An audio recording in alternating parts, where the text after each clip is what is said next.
మనిషితో ఎత్తించుకో, లేకపోతే నువ్వు నీ కాడులో ఎత్తుకోండి.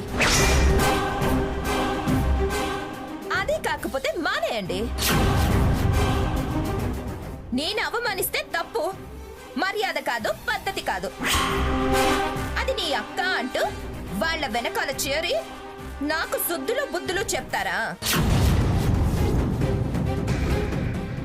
వాళ్ళు నన్ను అవమానిస్తే నవ్వుతారా?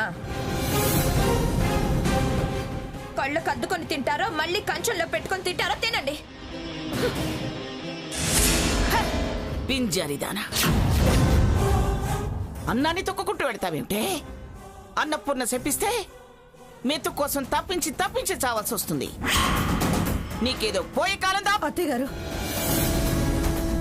వద్దు, చెప్పించకండి. వాళ్ళు మన పిల్లలే. రేపేదైనా జరిగినా బాధపడాల్సింది మనమే. అవమానపట్టు కోపంలో ఉంది. ఎంత కోపంలో ఉంటే మాత్రం ఇంత మతిలేని ప్రవర్తన. ఇది అవమానించడానికి వెళ్ళడం తప్పు కాదా? దీనికి అవమానం జరిగి కోపం వచ్చినట్టు వాళ్ళకి రాదా? దీనిలాగానే వాళ్ళు ఆవేశపడితే వాళ్ళు ఇబ్బంది పడుతుంటేనే మనం బాధపడుతున్నాం కదా అత్తయ్య. మళ్ళీ వీళ్ళు కష్టాల పాలు కావాలని శపిస్తే ఎలా? నీలాంటి పిచ్చి తల్లుల ప్రేమే ఇలాంటి వాళ్ళ పాపాలు కాస్తున్నాయి.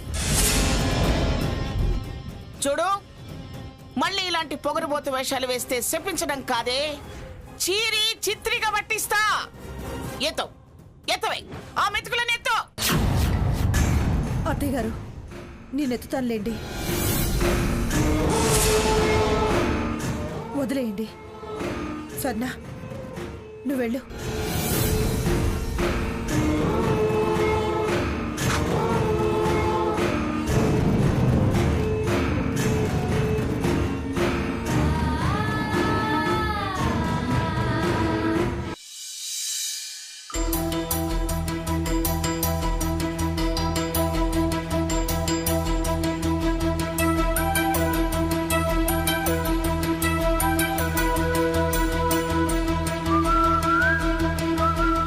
నాకు ఇలా టీలో బన్ ముంచుకొని తినడం అంటే చాలా ఇష్టం.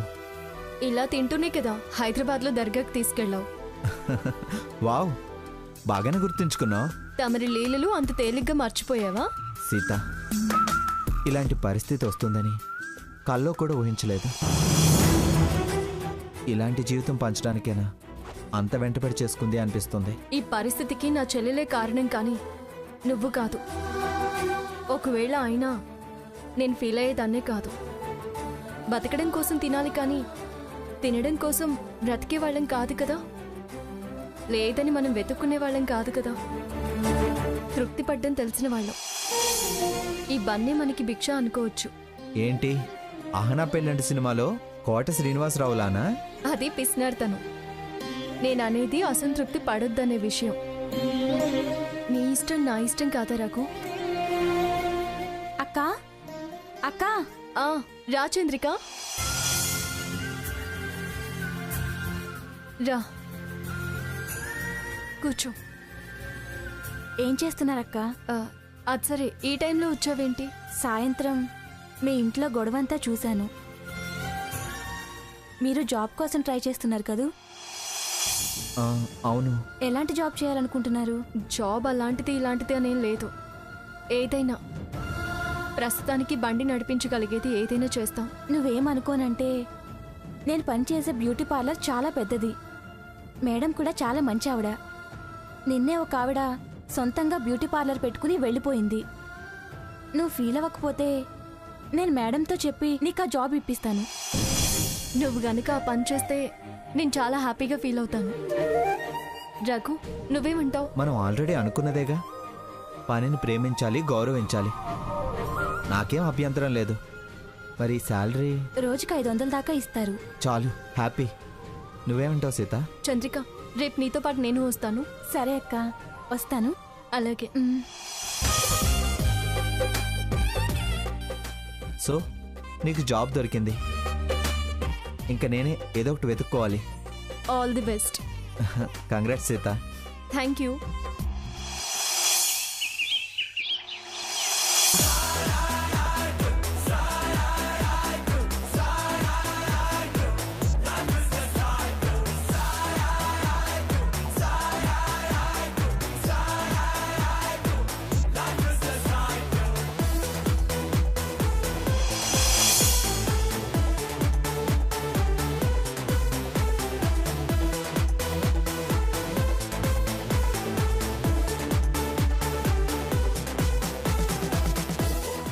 రా అక్క రా. మేడం లోపల ఉన్నట్టున్నారు Seethakka. Good morning madam. Good morning. మా ఓనర్ అక్క. నమస్తే అండి. ఈ అమ్మాయి ఎవరు? మా ఇంటి దగ్గరే ఉంటుంది మేడం. జాబ్ కోసం వెతుకుతోంది. నిన్న శాంతి పని మానేసింది కదా, అందుకని జాబ్ కోసం అని తీసుకొచ్చాను. పేరేంటి? సీతమహాలక్ష్మి. ఏం చదువుకున్నావు? డిగ్రీ పూర్తి చేశాను. ఏం చేయగలవు? ఏ పనైనా చేస్తాను. మీకు మాట రాకుండా నేను మాట పడకుండా చేసుకుని వెళ్తాను. మంచి కుటుంబం నుంచి వచ్చిందానిలా ఉన్నావు. డిగ్రీ చేసావు. పార్లర్ అంటే టాప్ టు బాటమ్ చాలా పనులుంటాయి. బ్యూటీ పార్లర్ కదా, నీట్గా చూసుకోవాల్సి ఉంటుంది. ఈ పనా అని అనుకోవద్దు. వృత్తిని గౌరవిస్తేనే అభివృద్ధి అని నమ్మేదాన్ని. Work is life. చిన్న పెద్ద అనేది పనిలో చూడను. డ్యూటీని డ్యూటీలా ఫీల్ అవుతాను. సరే, సూపర్వైజర్గా చేరు. అకౌంట్స్ కూడా మెయింటైన్ చేయాలి. అకౌంటబిలిటీగా ఉంటాను మేడం. గుడ్. జాగ్రత్తగా చేసుకో. పదక్క. నువ్వు వెళ్ళు, తను వస్తుందిలే.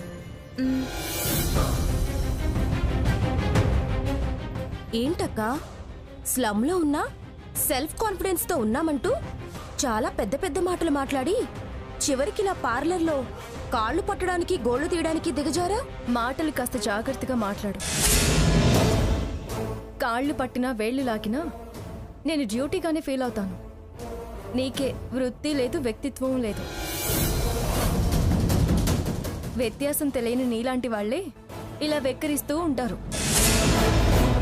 దీన్నే కింద పడ్డా పై చెయ్యి అనడం.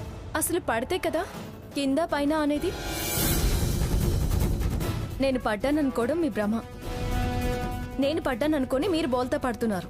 నేను ఎక్కడి నుంచో మొదలైంది అనుకుంటున్నాను. మీరు ఎక్కడో ఉన్నామన్న భ్రమలో పడి లేస్తున్నారు. ఎప్పుడు మీరు అక్కడే ఉంటారు. నేను మిమ్మల్ని గెలిచి దాటి వెళ్ళిపోతాను. పొగరు తప్ప ఇంకేమీ లేదు. గెలవలేక తప్పించుకుంటుంది. మీలా పని పాట లేని దాన్ని కాను. తీరిగ్గా పంచాయతీలు పెట్టుకోవడానికి నా జాబ్ నాకుంది. ఇదో జాబు, దానికో పోజు. ఏమీ లేని మీకన్నా ఏదో ఒకటున్నా నేను బెటర్ కదా.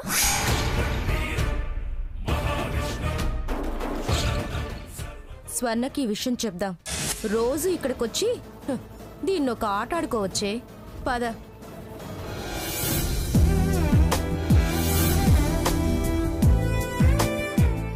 నువ్వు చెప్పిన దాన్ని బట్టి చూస్తే నీకు ఇంజిన్ పని అంతా తెలిసినట్టు అనిపిస్తుంది.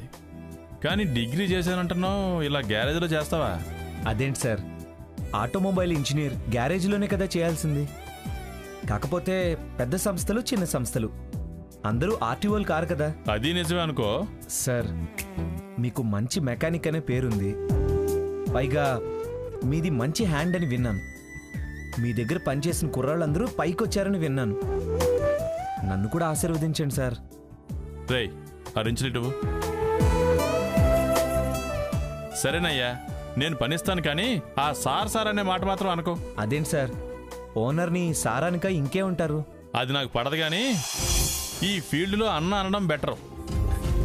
అలా పిలు. సరే అన్న. నాకు అన్న లేడు, దేవుడిచ్చిన అన్న అనుకుంటాను. నచ్చావయ్యా. ఓకే, బాగా పని చేసుకో. నువ్వు కూడా గ్యారేజ్ ఓనర్ అవుతావు నాలాగే. థ్యాంక్స్ అన్న, చాలా చాలా థ్యాంక్స్. అన్న అన్న, ఏ బండి చూడాలన్నా? ఇదిగో ఇదేదో సౌండ్ వస్తుందంట, ఒకసారి చెక్ చేయి. సరే అన్న.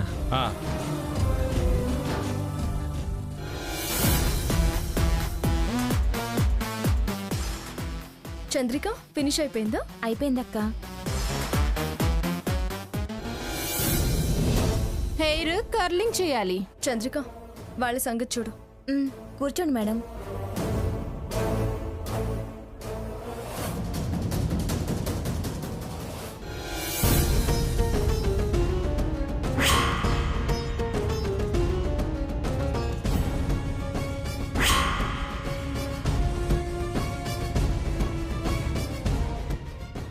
ఏం చేస్తున్నావు?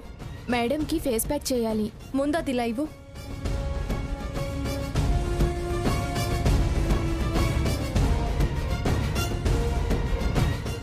ఈ క్రీమ్ కలుపుతున్నావా? అవును మేడం. దీన్ని వాడొద్దు, వేరే మార్చు. నేను నీకు వేరేది ఇస్తాను. అప్పుడే పెత్తనాలా? ఇది మా పార్లర్ విషయం, మీరు మాట్లాడొద్దు. ఇది అయిపోయింది, ఇంకోటి వాడొద్దన్నారు మేడం. కొత్తది అవసరం లేదు మేడం. దీని డేట్ ఎక్స్పైర్ అయింది. ఇలాంటివి వాడొద్దు. ఎప్పుడు ఇదేగా వాడేది. మేడం వద్దన్నారుగా. ఇలాంటివి వాడితే ఫేస్కి ఏమైనా కావచ్చు. అది ఇలా ఇవ్వు.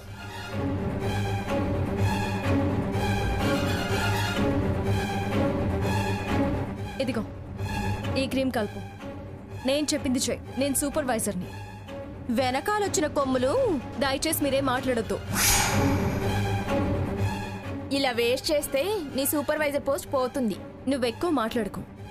మేడం అడిగితే నేను సమాధానం చెప్పుకుంటాను. ఇవాళ ఉద్యోగం ఉండడం ఖాయం. ఎక్స్పైర్ అయిందంటుందిగా. 1-2 రోజులకి ఏం కాదులే మేడం. కొత్త కదా, 2 దెబ్బలు తగిలితే గానీ మేడం ఏంటో తెలిసిరాదు. ఏం కన్యాకుమారి గారు, కొత్త స్టాఫ్ను పెట్టుకున్నట్టున్నారుగా? అవునండి. సరిత, ఇదెవరిచ్చారు? సీతే వద్దన్నా వినకుండా పాతది వాడొద్దని ఇది తీసిచ్చింది మేడం. సీత, సీత, ఏంటి మేడం? ఒక క్రీమ్ ఫినిష్ అవ్వకుండా ఇంకో క్రీమ్ తనకి ఎందుకు ఇచ్చావు? అంతా నీ ఇష్టమేనా? ఎందుకు మార్చావు? ఒక్క నిమిషం మేడం.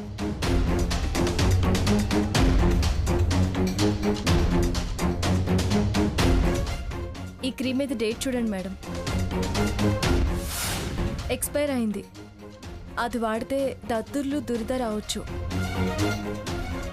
కస్టమర్కి ఏమైనా అయితే మనమే కదా సమాధానం చెప్పాలి. మన పార్లర్ గుడ్ విల్ పోతుంది కదా. లాభాలు ఒక్కటే ప్రధానం కాదు కదా, మనకి మంచి పేరు కూడా ముఖ్యం. మనం వాడేవి క్వాలిటీగా, కస్టమర్కి కంఫర్ట్గా ఉండాలి కదా, అందుకే మార్చాను. గుడ్. ఇంత రెస్పాన్సిబిలిటీ ఫీల్ అయ్యే వర్కర్ దొరకడం నా అదృష్టం అమ్మా. Keep it up. ఆ అమ్మాయి మాట్లాడేది 100% కరెక్ట్ అండి. అవునండి, ఏదో ఇస్తున్నారు చేస్తున్నాం అనుకోకుండా ఇంత పరిశీలన, బాధ్యత, సంస్థ మంచి కోరి పనిచేయడం అందరిలోనూ ఉండదు. గుడ్ సీత, నీలాంటి వాళ్ళు నాకు చాలా అవసరం. Keep it up. Thank you madam. వెళ్ళు. సరే, మీరు పని కానివ్వండి.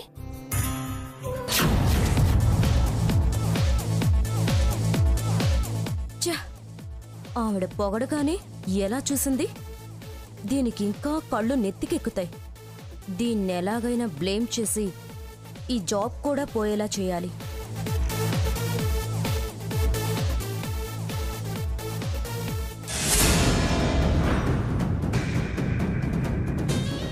ఇదేంటి రిసెప్షన్ దగ్గరికి వెళ్తుంది? దీన్ని ఎలా బ్లేమ్ చేయాలి? ఇక్కడేం చేస్తుంది? ఐడియా.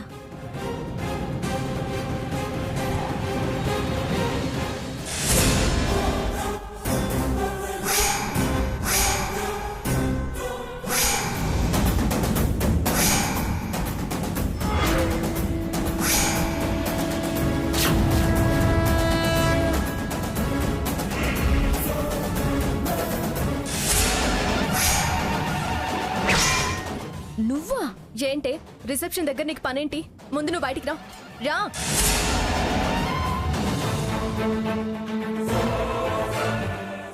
దారి తప్పి నడిచే వాళ్లను నేను కనిపెడుతూనే ఉంటాను. మేమేదో హై క్లాసు, నువ్వు లో క్లాసు అన్నావు కదా. ఇదేనా నీ క్లాసు? మీ బ్యాచ్ అంతా దొంగ బ్యాచేనే. ఆ రోజు ముత్యాలు ఎత్తుకెళ్ళి గుళ్ళో చెట్టుకి కట్టింది మీరే అని నాకు తెలుసు. నీ బుద్ధి నా చెల్లెలి క్రెడిట్ కార్డ్ తీసుకొని డబ్బులు వాడుకొని డ్రెస్సులు కొన్నప్పుడే బయటపడిందే. ఇప్పుడు నిన్ను రెడ్ హ్యాండెడ్గా పట్టుకున్నాను. నీ పరువు ఉన్న పళ్ళంగా తీసి చీకుట్టించగలను. కానీ నీ పేరెంట్స్ నాకు చిన్నప్పటి నుంచి తెలుసు. వాళ్ళ మంచితనం చూసి నేను వదిలిపెడుతున్నాను. పోవే, బుద్ధి మార్చుకో, బాగుపడతావు. పదవే వెళ్దాం. ఎక్కడికి వెళ్ళిపోతున్నావు? డబ్బులు ఎవరు కడతారు? అలా వెళ్ళిపోతున్నారేంటి? ముందు బిల్లు ఇచ్చేళ్ళండి. మేమేం బిల్లు ఎగ్గొట్టి వెళ్లేవాళ్ళం కాదు. డబ్బులు ఇవ్వవే వాసంతి.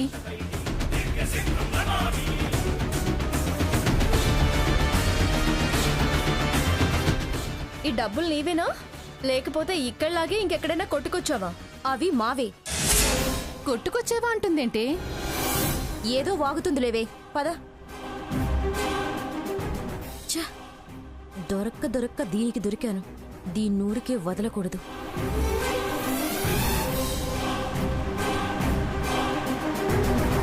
ఇదిగో వెళ్ళండి. దొంగ బుద్ధి బయటపడింది.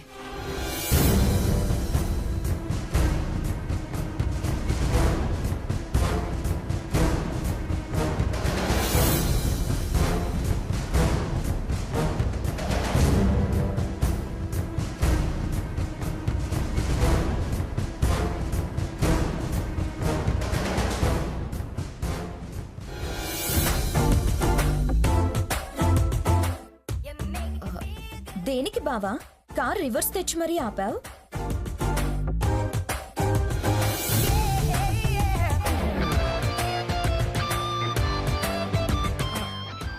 ఎవరున్నారు బావా ఆ షాప్ లో? ఎవరైనా తెలిసిన వాళ్ళు వెళ్ళారా? లేదు. మరెందుకు కార్ ఆపి అటు చూస్తున్నావు? అక్కడ షోకేస్లో బొమ్మను చూడు.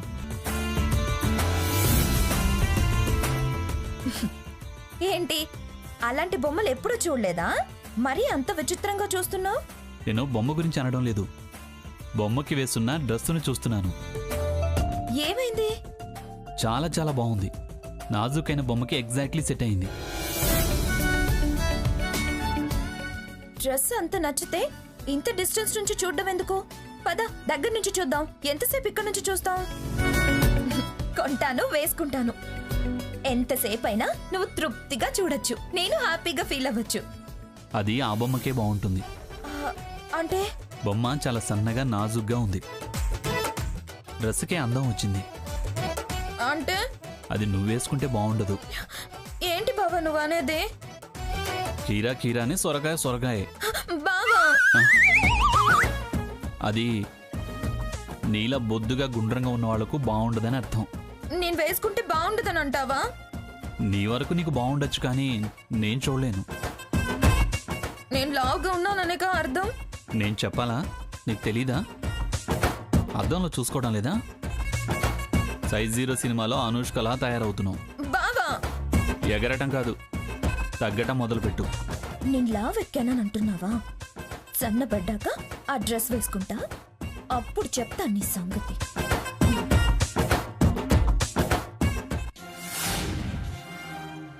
మేడం వెళ్ళొస్తాను. అలాగే. సీత, ఈ 1500 తీసుకో. నీ మాట నచ్చింది, నీ పనితనం నచ్చింది. రేపటి నుంచి శాలరీ ఫిక్స్ చేస్తాను, తీసుకో. Thank you madam. ఎవరైనా పెద్ద పెద్ద వాళ్ళు ఇంటికొచ్చి ఫేస్ మసాజ్లు, మెహందీలు చేయమంటారు, వెళ్తావా? అలా వెళ్ళినప్పుడు 1000 రూపాయలు ఎక్స్ట్రా ఇస్తాను. తప్పకుండా వెళ్తాను మేడం. పనికి మొహమాట పడనోళ్ళు, శ్రమకి వెనకాడనోళ్ళు తప్పకుండా పైకొస్తారు. ఏదో ఒక రోజు నువ్వు గొప్పదానివవుతావు. నీకు తెలివితేటలున్నాయి, పట్టుదల ఉంది, మంచి క్రియేటివిటీ, అబ్జర్వేషన్, డిసిప్లిన్ ఉన్నాయి. All the best. Thank you madam. వస్తాను. మంచిది. వస్తాను. చంద్రిక. హలో సీత, ఎక్కడున్నావు? పార్లర్ నుంచి ఇప్పుడే బయలుదేరుతున్నాను రాకు. అలాగా, నేను దగ్గరలోనే ఉన్నాను. నువ్వు బయట వెయిట్ చేయి, నేను వస్తున్నాను. కలిసి ఇంటికి వెళ్దాం. అలాగే.